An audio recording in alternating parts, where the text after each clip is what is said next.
স্বামীর ছবি বুকে চেপে কখনো কবরের পাশে আবার কখনো ঘরের কোণে বসে শোকস্তব্ধ নিহত কবির হোসেনের স্ত্রী সুমা বেগম। স্বামীকে হারিয়ে 4 সন্তান নিয়ে অনিশ্চিত ভবিষ্যতের দিকে তাকিয়ে তিনি। এদিকে কবির হত্যাকাণ্ডের পর পুলিশ কাউকে গ্রেপ্তার করতে পারেনি। এর মধ্যেও বাড়িতে চিরকুট পাঠিয়ে ছেলেসহ অন্য সদস্যদের মেরে ফেলারও হুমকি দিচ্ছে কবিরের আপন চাচা ও চাচাতো ভাই। অভিযোগ সুমা বেগমের। আমার স্বামী বলে আমার স্বামীর ওই ফাঁসি নিছে নিয়ে ওরা রাসেলে আবার রিয়াজে আমার শাশুড়ি শ্বশুর ছেলে ওরা চুরি দেখাইছিল। চুরি দেখানোর পরে আমার স্বামী ভয়ে আমার শাশুড়ির কাছে গেছে যাই দেখাইছিল। দেখানোর পরে বাজারও দেখাইছে। তারপরে মঙ্গলবার না আমার স্বামী বিকাল দূর থেকে নিখোঁজ। তজুমুদ্দিন উপজেলার শম্ভুপুর ইউনিয়নের হত্যার এ ঘটনা ইতিমধ্যে আলোচিত হয়ে উঠেছে।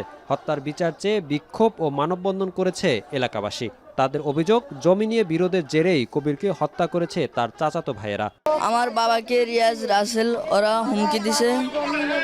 হুমকি দেওয়ার পরে আমার বাবা গায়েব হয়ে গেছে। ছেলের চাচারা জমিনের কেন্দ্র করি আমার ছেলে মারিয়ে লাইছে। তাদের জায়গা জমি নিয়ে তাদের চাচাতো ভাই লগে চাচার লগে কিছু দ্বন্দ্ব ছিল।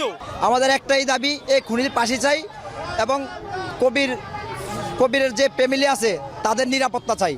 গেল 29 জুলাই থেকে নিখোঁজ ছিলেন বাক প্রতিবন্ধী কবির হোসেন। ঘটনার 3 দিন পর বাড়ির পাশের পুকুর থেকে তার ক্ষতবিক্ষত মরদেহ উদ্ধার করে পুলিশ। নিহতের ভাই অপমৃত্যু মামলা করলেও তার দাবি পুলিশ তদন্তে গাফলতি করছে।